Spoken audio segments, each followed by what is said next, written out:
My name is Marcie, 31 years old, and I never imagined my greatest accomplishment would become my most painful burden. The groundbreaking financial app I'd poured years of sleepless nights and relentless dedication into developing became the heart of an agonizing confrontation during my younger brother Wade's extravagant engagement.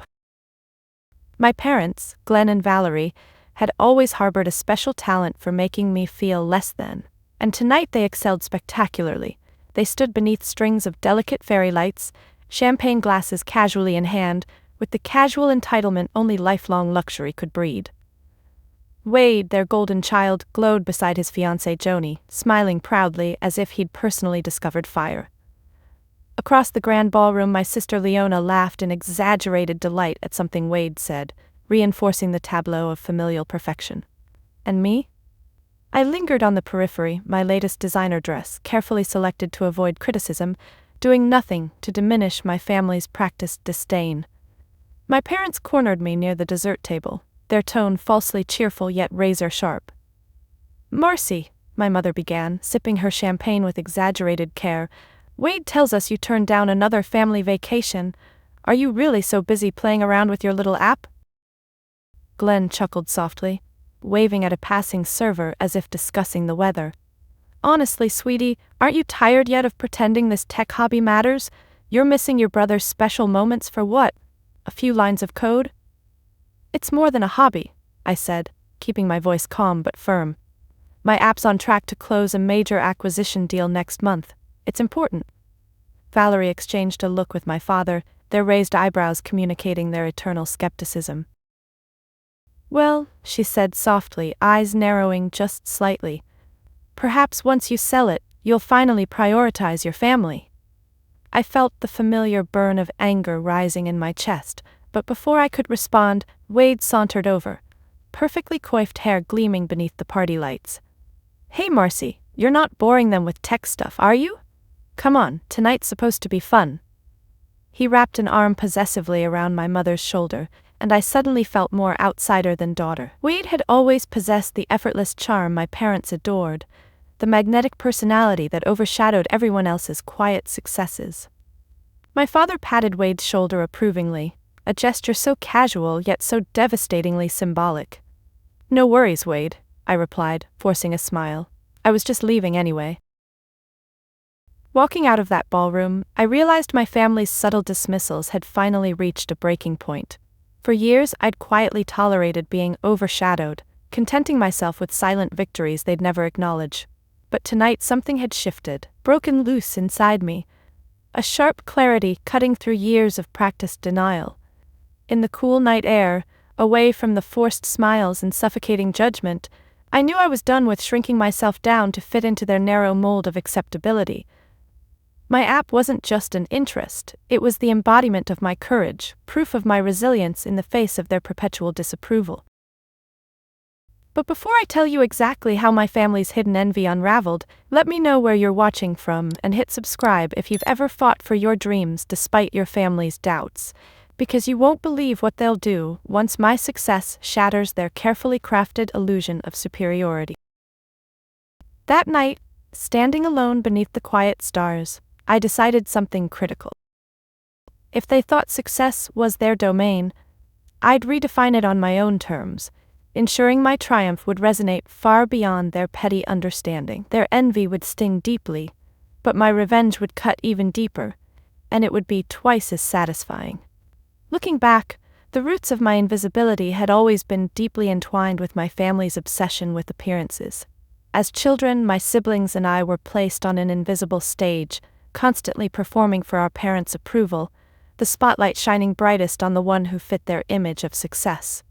Wade, with his boyish charm and athletic talent, effortlessly became the favored son, his baseball trophies and popularity earning prominent shelf space. My sister Leona, the effortlessly glamorous one, charmed them with pageant titles, prom queen crowns, and an endless social calendar. And then there was me, Marcie, the middle child whose quiet brilliance lay hidden behind computer screens and complex algorithms, skills that meant little in my parents' shallow orbit. To Glenn and Valerie, success was measured in visible applause, tangible rewards, and easily digested bragging rights. My quiet victories, such as winning regional science fairs or programming my first app at 16, barely registered. Each achievement I presented with pride was swiftly met with the hollow sound of polite applause and swiftly redirected conversation. One memory in particular crystallized their pattern of dismissiveness. I was 19 and had just been accepted into an elite coding bootcamp, one of only 50 applicants selected from thousands nationwide. I raced home, heart pounding, clutching the acceptance letter, only to find my family huddled excitedly around Wade, celebrating his acceptance onto the local baseball team's summer squad. "Mom, Dad, I got into the coding program," I had blurted breathlessly, holding out the letter as though it contained a winning lottery ticket.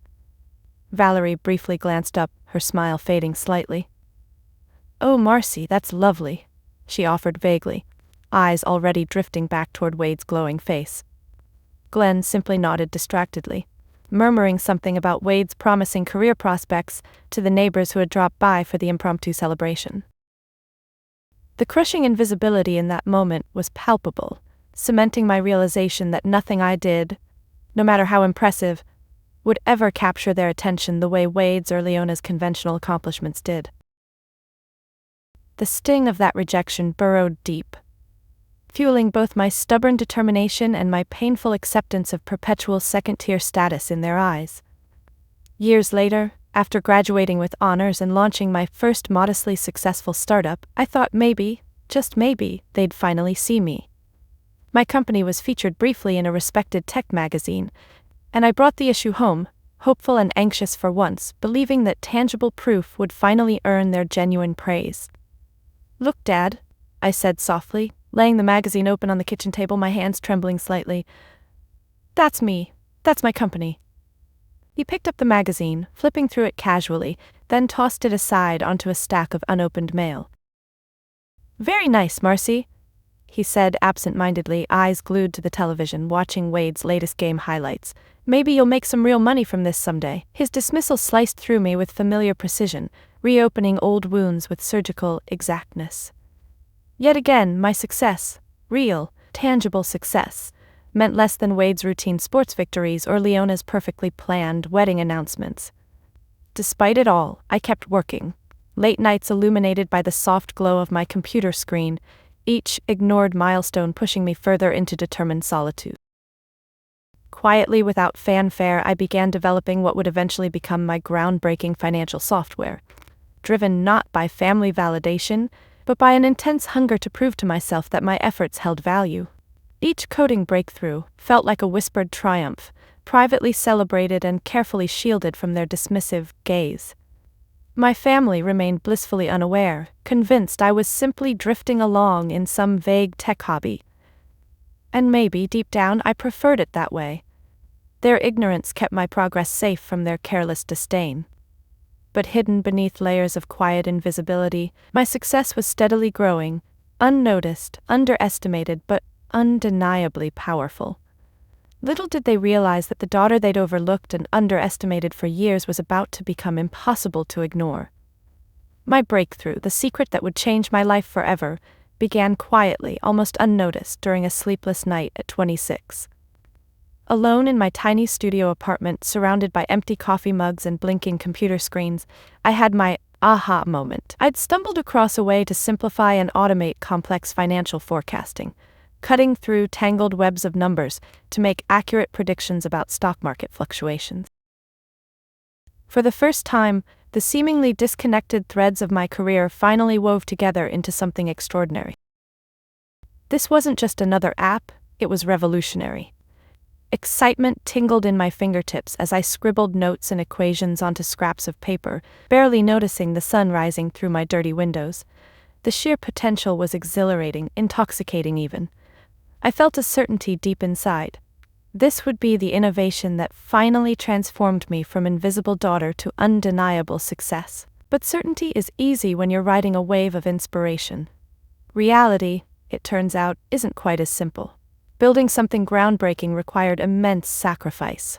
I threw myself relentlessly into work, weeks dissolving into a haze of code, takeout, and 4-hour naps between 18-hour workdays. Friendships slipped away, romantic prospects evaporated before they even materialized, and my world narrowed until only my work remained. I still vividly remember one particularly bleak night. My bank account dangerously low, rent looming, my head pounding from fatigue.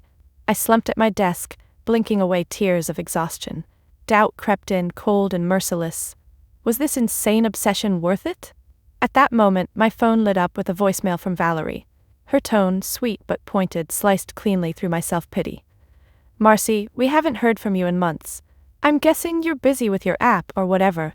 I hope you know your brother Wade's team made nationals. Now that's real commitment. Maybe next year, you'll come out and support him. Anyway, call us when you remember your family exists." Her passive-aggressive jab reignited my dwindling fire. I deleted the voicemail without responding, the pain crystallizing into fresh resolve. My parents' dismissiveness had always been my silent fuel, but now it ignited into something fierce. I wouldn't just succeed, I'd create something so spectacular they'd choke on their own disbelief. Over the next 2 years, the app consumed me completely. I tested, refined, revised, each iteration smoother, each prediction sharper. Quietly, without fanfare, I shared early prototypes with trusted colleagues who quickly realized its transformative potential. Word spread rapidly within the tech community. Before long, venture capitalists began quietly knocking at my virtual door, discreetly vying for early access to this new technological marvel. Then came the first substantial investor offer. It arrived on a crisp November morning, a simple email whose casual subject line, proposal, belied its breathtaking contents, an 8-figure sum in exchange for partial ownership. Reading those numbers made me gasp out loud, a rush of dizzying relief flooding my veins. But as thrilling as that moment was, I instinctively kept it secret, shielding my fledgling triumph from my family's destructive skepticism. My parents had shown me time and again that my victories meant little, unless they aligned with their carefully curated definition of success. Better they remain unaware, their condescension safely contained behind their thin smiles. So I quietly accepted the offer, carefully negotiating terms while continuing to build, polish, and perfect. Investors grew more eager, competitors more nervous. My app, once just lines of code scribbled on midnight scraps of paper, soon became the silent powerhouse whispered about in elite financial circles. Finally, 5 years after that initial spark, my innovation had grown into something extraordinary, a silent giant waiting patiently beneath my family's casual derision. Even now, on the brink of unimaginable success, I told no one. Instead, I kept my head down, allowing their ignorance to sustain the facade that protected my work. Deep down, I knew it couldn't remain hidden forever. The quiet thunder I'd created would soon shake their world, forcing them to finally see me as more than a shadow in Wade's glowing spotlight, or Leona's glamorous wake. My secret was finally poised to break free, ready to deliver a reckoning they'd never seen coming. Today was supposed to feel victorious, triumphant even, but instead my stomach twisted into knots of dread as I stood before the mirror, carefully straightening my blouse. My financial software, now quietly buzzing in the tech world as the industry's next massive disruptor, was just hours away from sealing a deal that would change my life forever. An acquisition by one of Silicon Valley's tech giants was imminent, its impact monumental, the whispers of its significance already echoing through industry insiders. Yet despite the excitement vibrating in every email notification, a sense of impending disaster overshadowed everything. Tonight was the annual family dinner, the gathering I'd learned to dread, each passing year heavier than the last. The pressure in my chest tightened as I adjusted my earrings, rehearsing polite responses to inevitable barbs, passive-aggressive inquiries, and false smiles. But tonight, more than ever, I needed to be there. Perhaps it was pride, perhaps foolishness, but a small part of me desperately hoped tonight, for once, they might see me clearly. The drive across town felt painfully long. Arriving at my parents' sprawling suburban home, lit warmly against the evening darkness, I took a deep, steadying breath and stepped inside. The foyer immediately enveloped me in the suffocating warmth of forced cheerfulness, expensive perfumes mingling heavily with the scent of freshly polished mahogany. My father, Glenn, greeted me first, his hug brief, perfunctory, almost obligatory. "Glad you could finally make it, Marcie. Thought you'd gotten lost in your computers again," he said, chuckling at his own joke.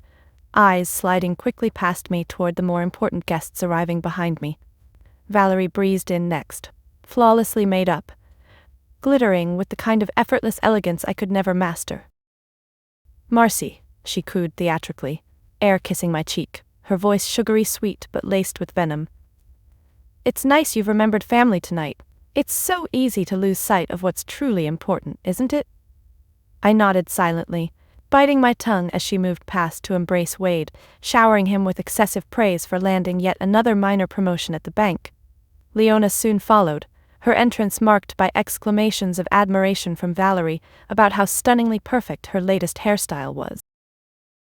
Dinner itself unfolded like an exquisitely choreographed routine of practiced contempt, each dish passed with precisely calibrated digs.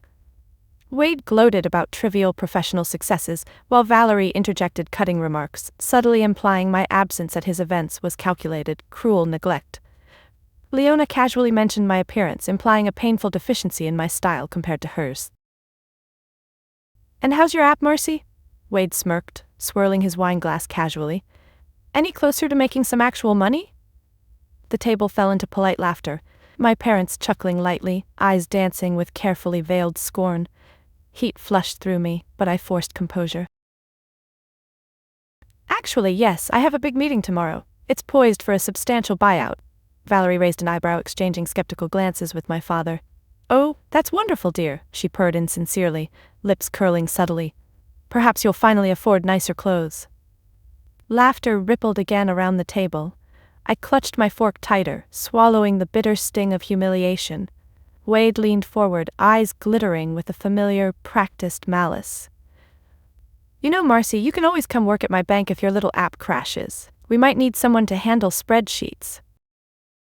I met his gaze evenly, feeling the weight of years pressing down on my chest, but stayed silent. I wouldn't give them the satisfaction of a reaction, wouldn't feed their carefully constructed image of my inadequacy.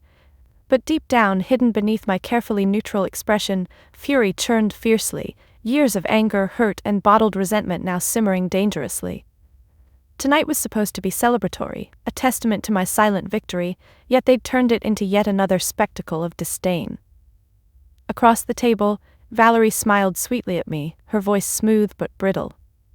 "Marcie, I hope this success you're chasing doesn't blind you to how much you've disappointed us.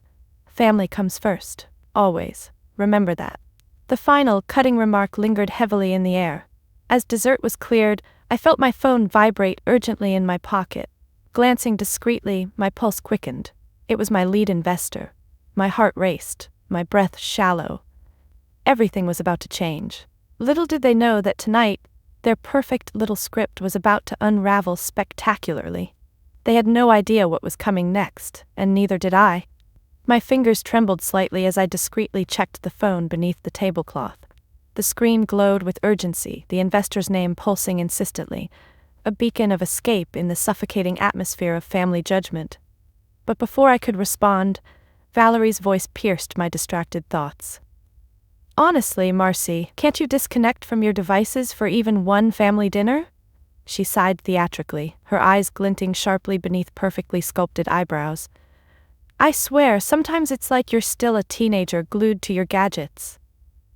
The laughter that rippled around the table cut deeper this time, each chuckle sharpening the blade of humiliation. My cheeks burned hotly as I quickly slipped the phone back into my pocket, muttering an apology I didn't truly mean. Wade leaned forward, arms casually resting on the table, his smile a carefully practiced blend of charm and condescension.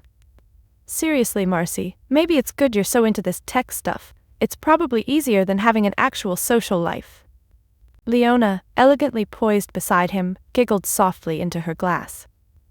"Maybe she's building a boyfriend in one of those apps," she whispered mockingly, just loud enough for everyone to hear. My father chuckled approvingly, his attention briefly pulled away from Wade's endless boasts about his latest promotion. "Come on, Marcie, lighten up. Wade and Leona are just teasing." But this wasn't teasing. It was an intentional public humiliation, designed to reinforce my position as the eternal outsider, the perpetual family disappointment. I bit the inside of my cheek, tasting blood as I fought to keep my composure. For years, I'd endured their dismissiveness, always swallowing down the sharp retorts I ached to unleash. Tonight felt no different, and yet it hurt even deeper because tonight, more than ever, I truly understood the magnitude of their resentment. Valerie raised her wineglass gracefully, eyes sparkling with icy amusement. Well, maybe Marcie's little invention will finally let her afford to attend Wade's wedding, assuming she isn't too busy saving the financial world. Another round of laughter echoed around the table, and my humiliation reached a fresh peak. The cruelty wasn't subtle, it was brazen, designed to push me toward breaking. And for a brief, dark moment, I almost did. Instead, I gathered the last threads of dignity, and met my mother's gaze directly. My voice steady despite the tremors of suppressed emotion. Actually, the app is doing incredibly well, better than even I expected. But I guess success looks different depending on who's measuring it. A tense silence fell across the table, momentarily stunning them. Wade's smile faltered slightly and Leona shifted uncomfortably in her seat, but Valerie quickly recovered, narrowing her eyes at me, her mouth curving into a sharp, cutting smile. "Oh, Marcie, don't be dramatic," she chided softly, her tone laced with disdain. "We're all very proud of whatever it is you think you're accomplishing." Her words echoed in my mind, striking painfully against every hard-earned victory I'd quietly celebrated alone. My family didn't just misunderstand my success, they actively refused to acknowledge it, choosing instead to weaponize their envy as dismissal, contempt masked as affectionate teasing. The rest of the dinner dragged by painfully, each conversation pointedly excluding me, each laughter-filled anecdote subtly reminding me that I didn't belong. Even when dessert was served, a lavish chocolate mousse garnished with gold flakes, my mother's sharp gaze followed my every bite, silently judging my discomfort. Finally, mercifully, the meal ended. As guests began drifting away from the table, Wade stood, his voice loud and clear. "I just want to thank everyone here for supporting me and Joni. Family is everything, and I can't imagine where I'd be without you all." He glanced pointedly in my direction, the message clear. My outsider status was now official, my exclusion public knowledge. My stomach twisted sharply, bitterness rising, but I kept my face expressionless. Leona added softly, her voice dripping with false sweetness. "Yes, family always comes first, at least for most of us." Their message was clear as glass. Tonight was my official exile, delivered with a smile and wrapped in their practiced cruelty. But what they didn't realize, couldn't possibly fathom, was that my success had grown far beyond their carefully curated insults. Their contempt had sharpened me into something powerful, formidable, unstoppable. As I slipped away from the table, phone already vibrating again in my pocket, I knew the call would change everything. They'd built a gauntlet of contempt, assuming I'd crumble beneath their judgment. They had no idea how thoroughly they'd underestimated me. Tonight, their carefully scripted disdain was about to collide spectacularly with the reality of my quiet triumph, shattering their illusions, and finally forcing them to face the painful truth behind their carefully concealed envy and greed. My hands shook as I finally stepped outside onto the expansive back terrace, the chilly evening air biting at my flushed cheeks. I exhaled slowly, pulling out my phone as my pulse thundered loudly in my ears. The missed calls and messages flooded my screen, each one more urgent, insistent, triumphant than the last. Before I could fully process the flood of notifications, footsteps clicked sharply against the marble behind me. I turned quickly, bracing myself, heart sinking. Glenn and Valerie stood framed by the glow spilling from the house, their faces painted with a sternness I'd rarely seen directed so openly. "Marcie," my father began sharply, folding his arms across his chest, a gesture meant to intimidate. "We need to talk. Clearly you've forgotten your priorities." Valerie moved forward, her eyes narrowed, voice dripping with righteous indignation. "Your behavior tonight was disgraceful. Wade and Leona deserve better than your passive-aggressive attitude." "My attitude?" My voice wavered slightly, frustration rising to choke my throat. "You've belittled me all night. You've belittled me my entire life." Valerie scoffed theatrically, tossing her head with practiced disdain. "Oh, please. You've always exaggerated your grievances. Tonight proved exactly why you're so difficult. Wade and Leona support this family, Marcie. You've only ever taken from it." My heart slammed painfully against my ribcage, breath hitching sharply. Glenn stepped closer, his voice quiet yet devastatingly clear. We've made a decision. We're done tolerating your selfishness. Your behavior embarrasses us, and frankly, you've contributed nothing meaningful. My throat tightened painfully. Nothing meaningful? I repeated softly, disbelief searing through me. Yes, Valerie cut in icily, eyes blazing. You refuse to acknowledge this family's support, so consider yourself officially disowned. Your inheritance, your place at family events, all of it gone. Maybe now you'll realize actions have consequences. The cold finality of her words pierced deeply, slicing through the last threads binding me to them. The pain was sharp, immediate, brutal.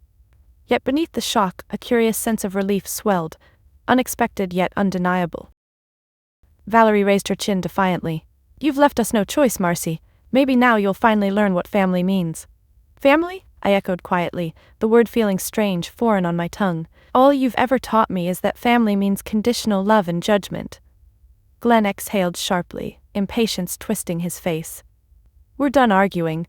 Good luck making your own way without our support. Wade and Leona have earned their places. You clearly have not. He turned sharply, guiding Valerie back inside, leaving me alone in the biting silence beneath a sky now heavy with gathering clouds.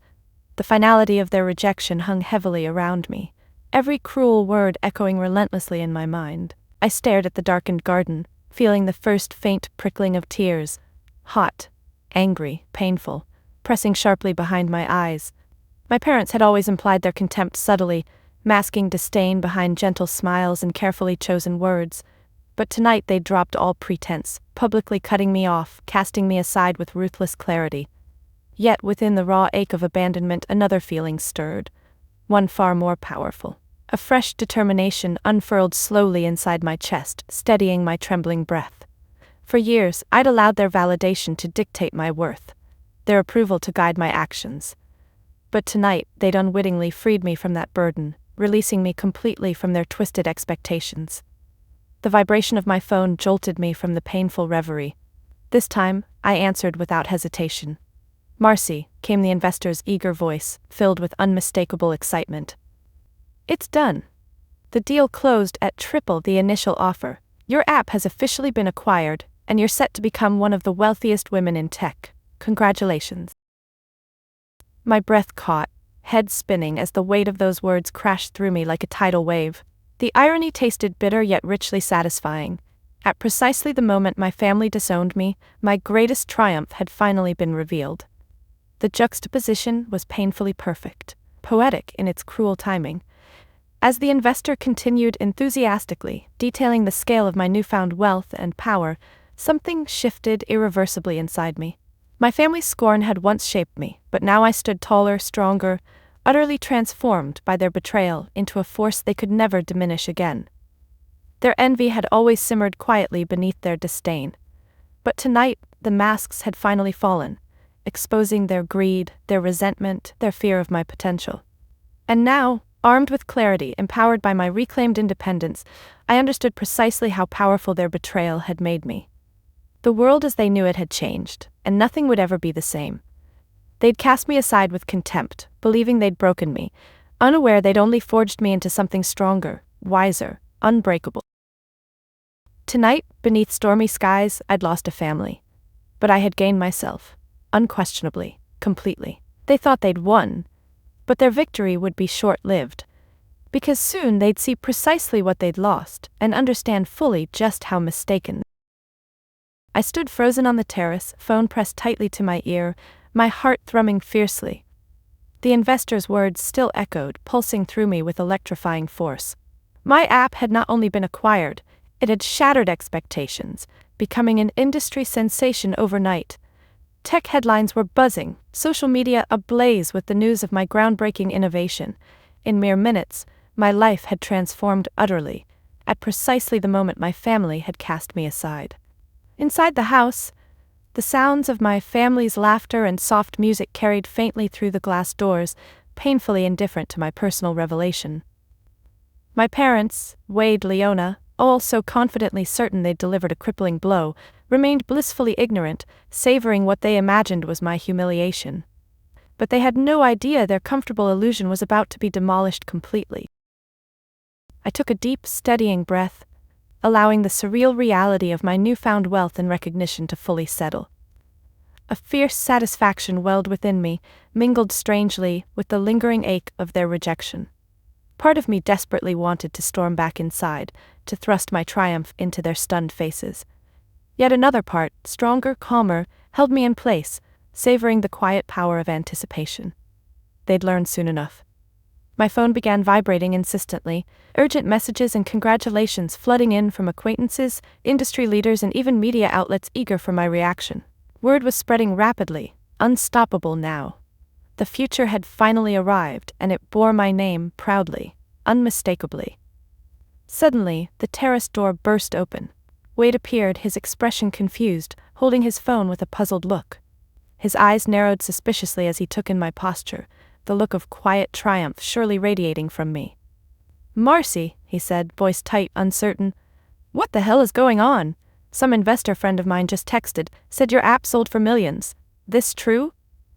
I glanced back at him calmly, steadying myself for the wave about to crash through my carefully composed family. "It's true," I replied softly, holding his gaze evenly. "Actually, the final deal was triple the original offer. It's been publicly announced." Wade stared at me incredulously, mouth slightly open, trying and failing to mask his disbelief. "Triple? That's impossible." "It's very possible," I said quietly, enjoying the shock blooming across his features, "and very real."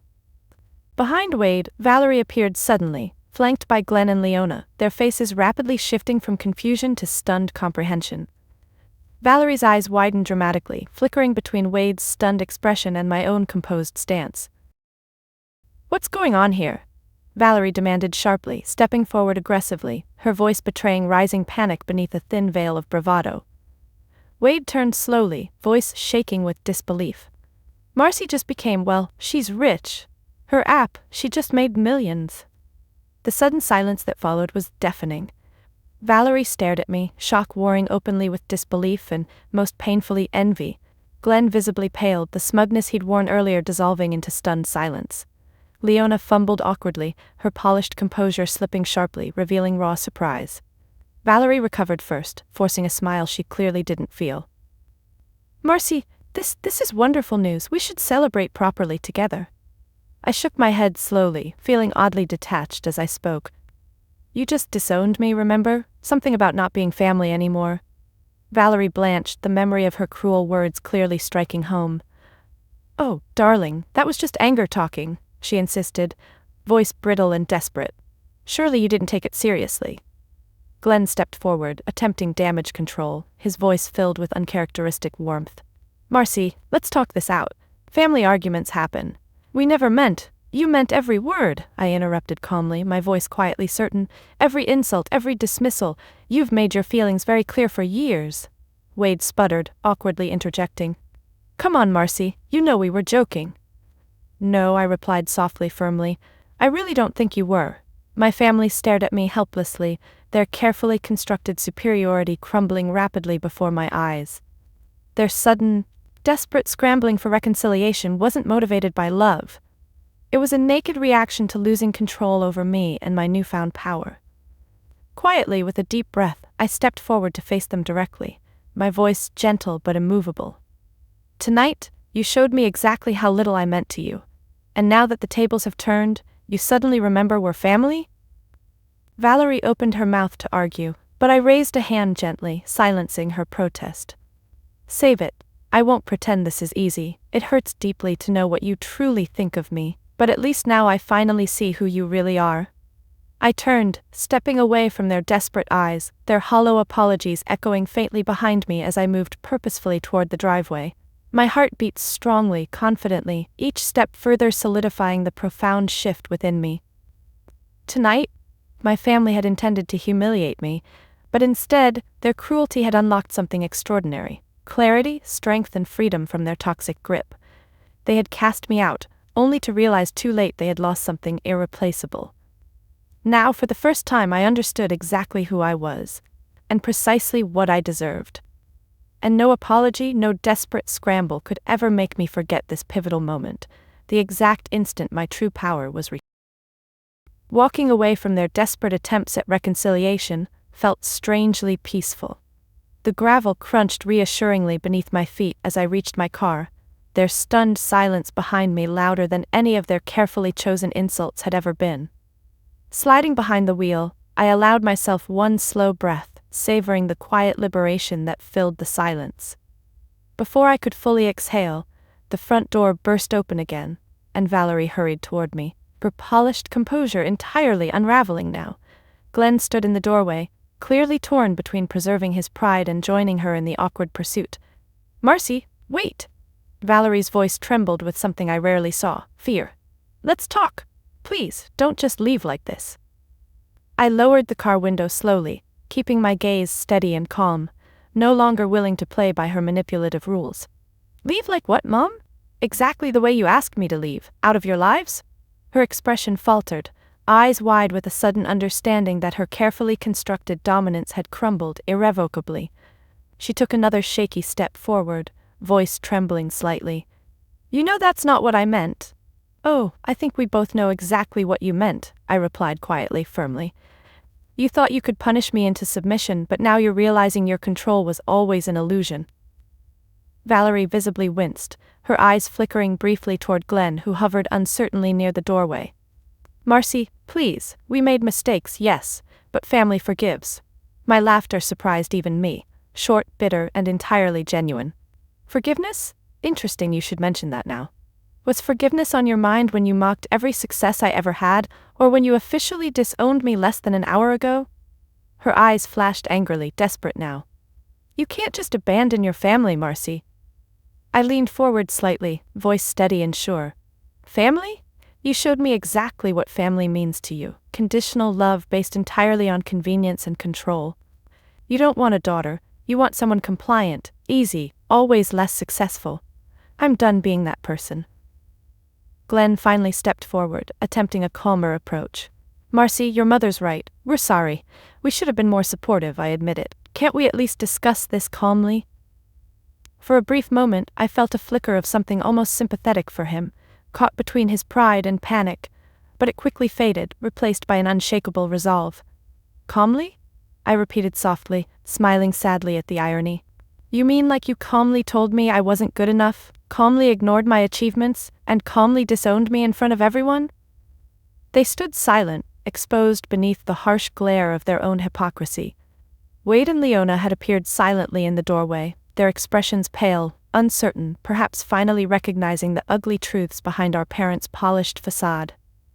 "Marcie," Valerie's voice grew softer now, almost pleading, "you have everything now, don't lose your family too." I shook my head slowly, clarity washing through me, a soothing balm to old wounds. "I'm not losing anything. You already lost me, years ago, when you chose envy over support, ridicule over respect." Valerie recoiled slightly, stunned into silence by the undeniable truth. Glenn gently reached for her shoulder, his expression resigned.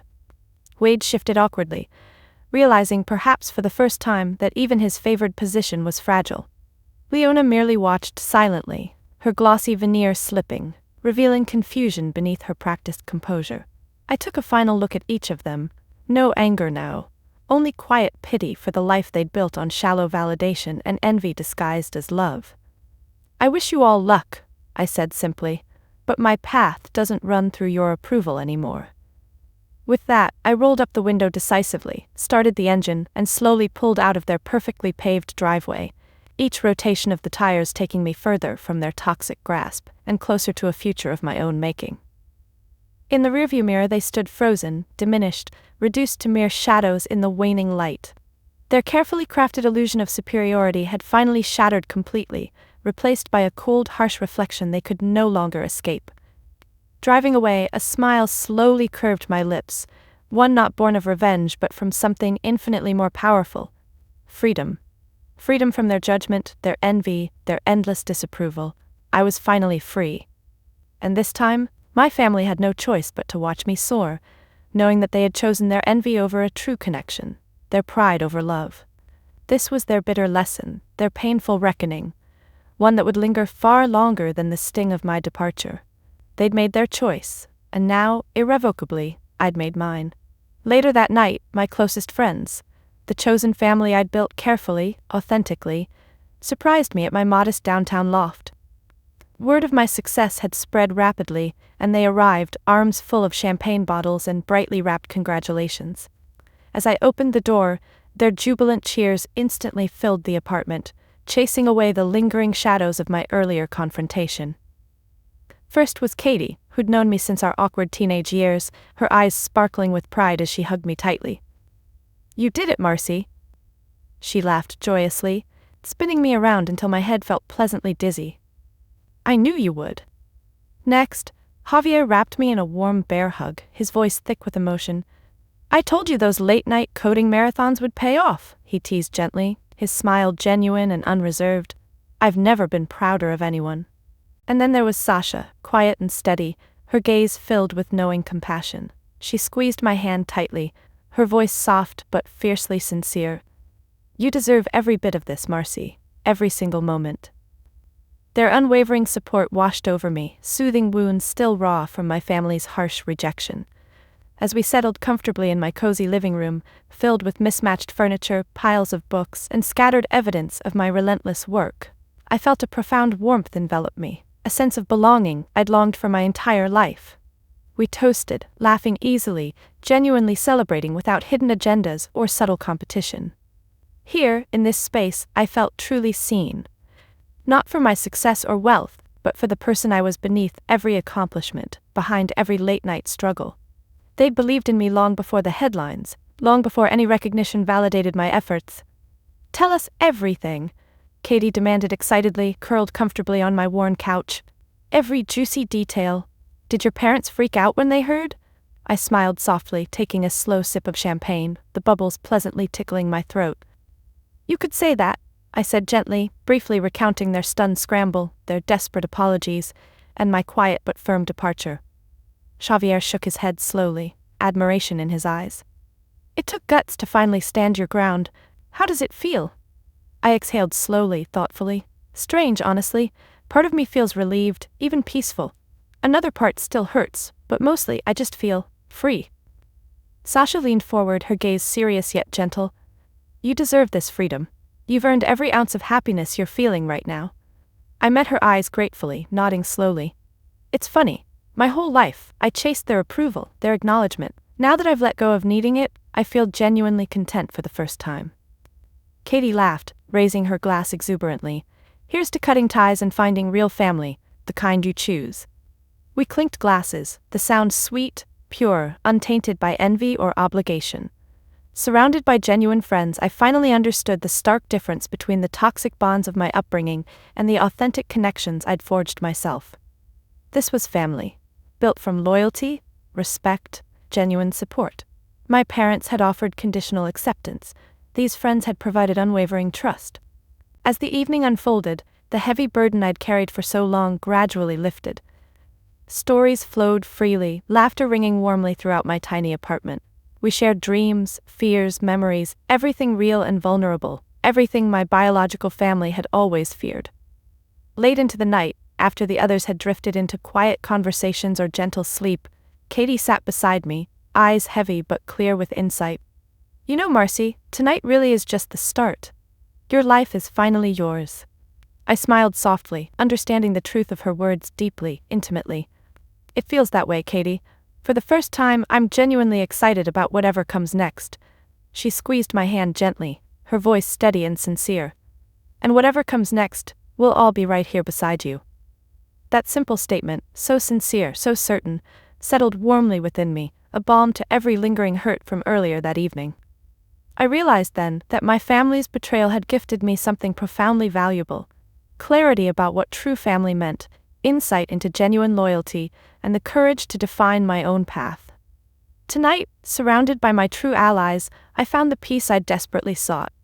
The hollow victories and superficial validation my parents had chased mattered little here. Instead, real connection, grounded in honesty, loyalty, and mutual respect, shone brightly. They had chosen to cut me out, but in doing so, they'd unknowingly opened the door to something infinitely better, more meaningful. As I looked around at my chosen family, I finally understood the full depth of what I'd gained. Their betrayal had brought pain, yes, but it had also freed me from the illusion of conditional love, leaving space for authentic bonds to flourish. Tonight was not about revenge, it was about renewal, about recognizing my own worth and the power of true belonging. My biological family had cast me aside, believing they'd destroyed me, but instead they'd merely shown me exactly where I truly belonged. The weeks following my newfound success and family's public rejection passed in a blur of intense activity and emotional adjustment. Media attention surged relentlessly.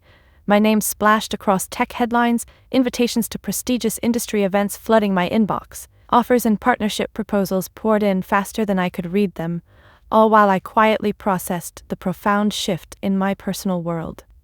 Yet amid this dizzying whirlwind, something deep within me crystallized firmly. A new resolve, clear and unshakable. For the first time, I truly understood the power of boundaries, the importance of fiercely protecting the space I'd carved out for myself, independent from my family's suffocating judgment. The first boundary I set was simple, yet incredibly powerful. Distance. Calls from Valerie and Glenn lit up my phone frequently at first, frantic and pleading, then growing increasingly angry when their messages went unanswered. Wade's texts swung wildly between awkward apologies and bitter defensiveness, while Leona opted for carefully neutral emails, each one more detached than the last. I read each communication carefully, calmly, and deleted them without reply. This wasn't a cruel dismissal or petty revenge. It was a choice grounded in self-preservation. They'd willingly removed me from their lives, and now, no longer entangled by their conditional love and jealousy, I chose consciously and deliberately to enforce that separation on my own terms. The clarity this boundary provided was astonishingly freeing. Next, I tackled the boundaries of my newfound visibility. Suddenly thrust into the spotlight, I had to carefully manage the narratives spun about me. Tabloid-style headlines sought salacious details about my dramatic split from family, eagerly painting me as either villain or victim. Each time, I gently but firmly redirected the conversation. My story wasn't about scandal or bitterness, it was about empowerment, autonomy, and redefining personal success. Media interviews were carefully selected, each appearance intentionally curated to reflect authenticity over sensationalism. Journalists expecting juicy family drama were surprised by my steady, thoughtful responses about innovation, resilience, and choosing one's own path. My voice, no longer overshadowed by family disdain, now resonated confidently, clearly, inspiring others to reclaim their own narratives. Establishing professional boundaries became essential too. Business partners and new acquaintances, intrigued by my sudden rise, attempted to blur the line between professional and personal, assuming intimacy based purely on public perception. I quickly learned the strength of politely but clearly delineating expectations, reminding everyone that respect must be mutual, earned, and consistently honored. Even within my close friendships, those relationships I cherished deeply, I learned the gentle art of asserting boundaries to preserve my inner peace. Katie, Javier, and Sasha respected and understood my need for space, never pushing, always offering quiet support from the sidelines, ensuring our bonds remained healthy, genuine, and balanced. It wasn't easy, of course. Occasionally guilt gnawed quietly, whispers of doubt questioning if my lines had become too rigid. Was it selfish to prioritize my emotional health so fiercely? Was I isolating myself? Yet each brief pang of uncertainty was swiftly overshadowed by the profound peace I felt within these newly constructed walls of personal safety. These boundaries were not barriers to isolate me, rather, they were foundations. Strong, sturdy fortresses that allowed meaningful, authentic connections to flourish and superficial toxic influences to fall away. Over time, even my family's attempts at reconciliation dwindled to grudging silence. Perhaps they recognized that their manipulation had lost its power, or simply grew tired of unanswered pleas. Either way, their fading efforts felt more liberating than painful. And with each day that passed, my fortress of boundaries grew stronger, more defined, more protective.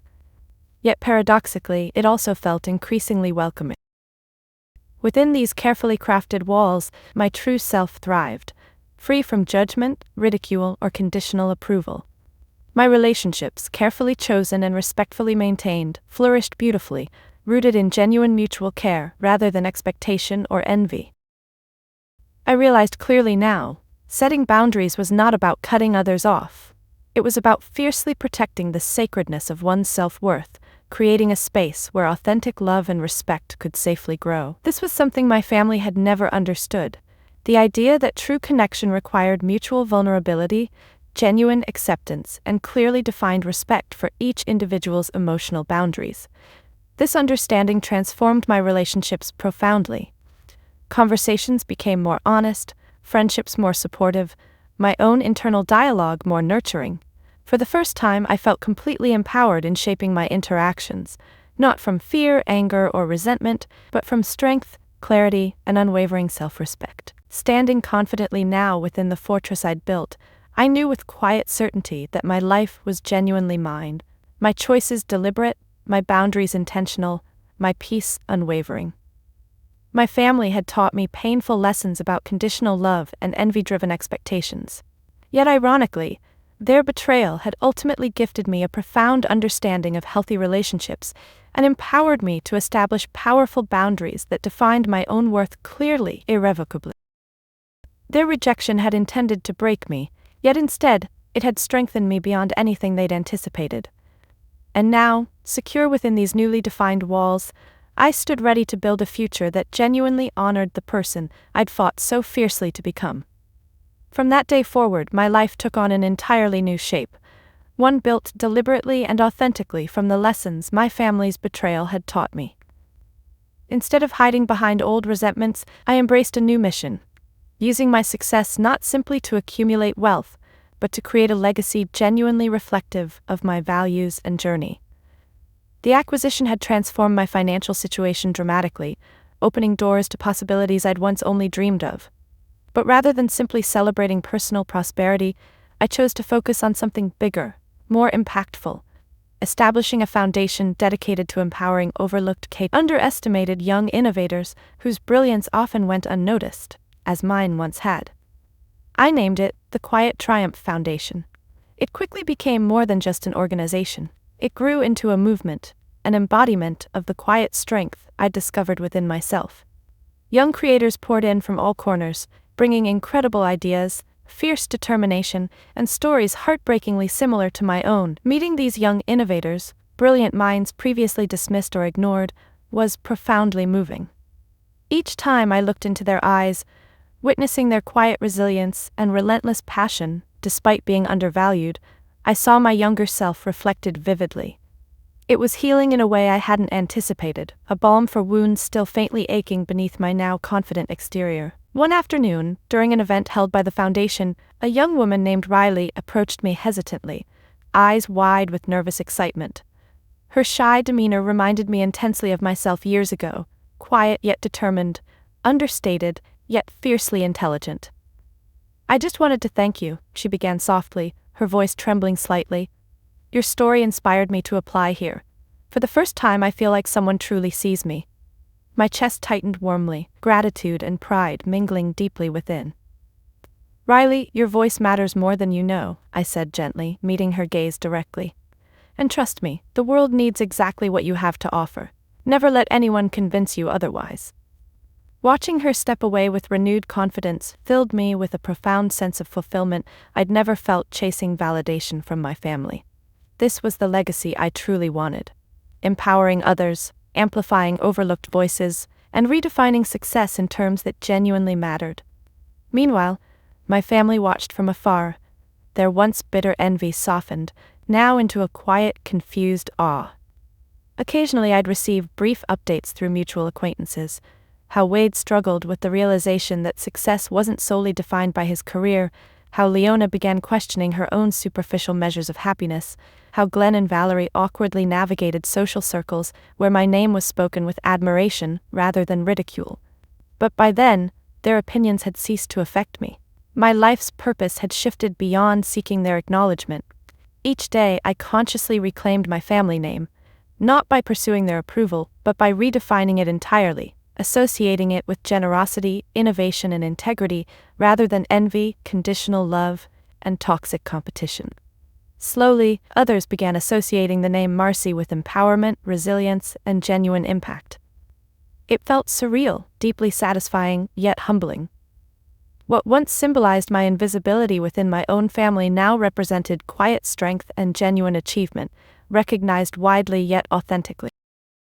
At the Foundation's one-year anniversary gala, I took the stage beneath bright lights, addressing a packed audience filled with supporters, industry leaders, and young innovators whose brilliance I'd worked passionately to champion.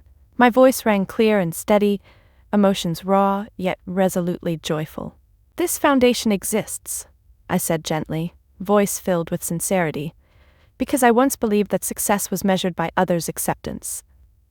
I once desperately chased validation from those who refused to see me. But through rejection I learned an invaluable truth. True worth never depends on someone else's approval. Success isn't found in applause, money, or praise. It's discovered within yourself, in living authentically, and in uplifting those around you. Applause rippled warmly through the crowd, not hollow or obligatory but sincere, resonant. As I stepped off stage, heart overflowing with genuine gratitude, I realized the profound gift my family's betrayal had ultimately given me. Clarity about what truly mattered, a purpose far greater than superficial acceptance, and the courage to create lasting impact on my own terms. That evening, long after the lights dimmed and the guests dispersed, I sat quietly reflecting in the empty venue, savoring the peaceful, profound sense of self-assurance I'd finally earned. My family's rejection had initially shattered me, but the pieces had reformed into something infinitely stronger, brighter, more authentically whole. Tonight, I reclaimed my legacy fully, not through revenge, but by transforming pain into purpose, envy into empowerment. My family had once defined my worth by their narrow, conditional standards. Now, I defined my worth solely by the impact I created, the kindness I fostered, the authenticity I nurtured within myself and others. This was true triumph. Not because I'd proven them wrong, but because I'd finally proven to myself exactly what I was capable of. My journey wasn't one of bitterness, but of transformation, empowerment, and genuine legacy. And that, ultimately, was my quiet, unshakable victory. Reflecting back, I can now clearly see that everything I once perceived as rejection was actually a redirection towards something infinitely better. Something authentic, meaningful, and truly mine. The journey had been undeniably painful, the betrayal deeply hurtful, yet each step brought me closer to understanding my true worth, separate from external validation. In quiet moments, especially late at night in my peaceful apartment, I sometimes replayed fragments of that pivotal evening, the stunned silence on my parents' faces, Wade's disbelief, Leona's carefully constructed composure finally cracking. Those images, once bitter reminders, now simply stood as gentle markers of how far I'd come, how profoundly my understanding of myself had evolved. The truth is, validation from my family was something I'd chased desperately for so long that it became my only measure of self-worth. But their harsh rejection had forced me to finally confront a powerful, liberating realization. True validation never comes from outside oneself, it's only ever found within. In recognizing this, I'd reclaimed not only my power but my peace, something far more valuable than money, fame, or shallow praise. I'd learned to truly trust myself, to see clearly my own worth regardless of external judgments, and to understand fully that I was enough, exactly as I was. Gradually, that inner knowing radiated outward, transforming every aspect of my life.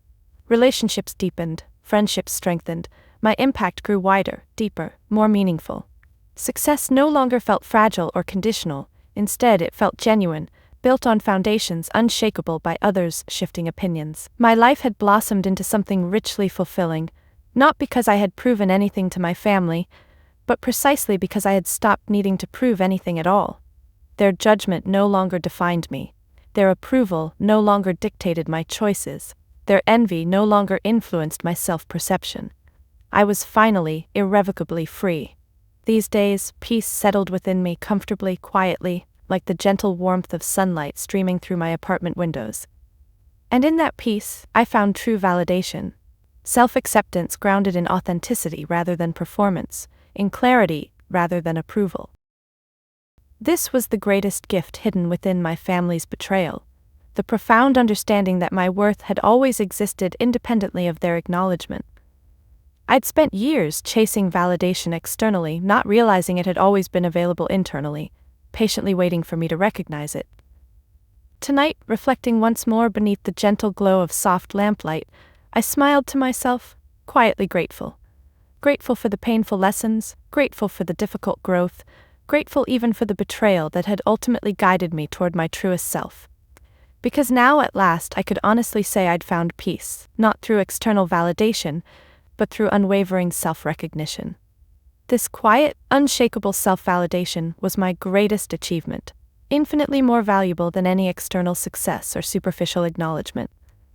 My family had intended their rejection as punishment, but instead they'd unknowingly gifted me clarity, resilience, and the courage to claim my own worth. That quiet realization was my ultimate triumph, gently, profoundly empowering. No longer did I view their betrayal through the lens of loss. Now, I saw it as the catalyst that propelled me toward authentic freedom. And for that, despite everything, I was genuinely thankful. I'd discovered a simple yet profound truth, that true validation comes from within, and peace emerges only when we release others' opinions as measures of our worth. It had taken years, heartbreak, and bitter disappointment, but finally I fully embraced this understanding. I was enough, always had been, always would be, and knowing that, deeply, unconditionally, brought me the kind of peace that no external validation could ever provide. Have you ever felt defined by someone else's expectations, chasing validation from those who refuse to see you clearly? My journey taught me that true success isn't measured by approval, wealth, or recognition. It comes from embracing your authentic self and defining your worth on your own terms. I'd love to hear your stories. Share them below. Tell me about a moment when you found strength within yourself, even when others doubted you. If my journey resonated with you, please like, subscribe, and share it with someone who needs to hear that it's okay, essential even, to define success on your own terms. Remember, your worth isn't determined by how others see you, but by how honestly you see yourself. You are enough, exactly as you are. Ask yourself what truly matters. Reflect on your inner strength, share your story, and inspire others to embrace their own authenticity. Because your voice, your journey, and your truth genuinely matter.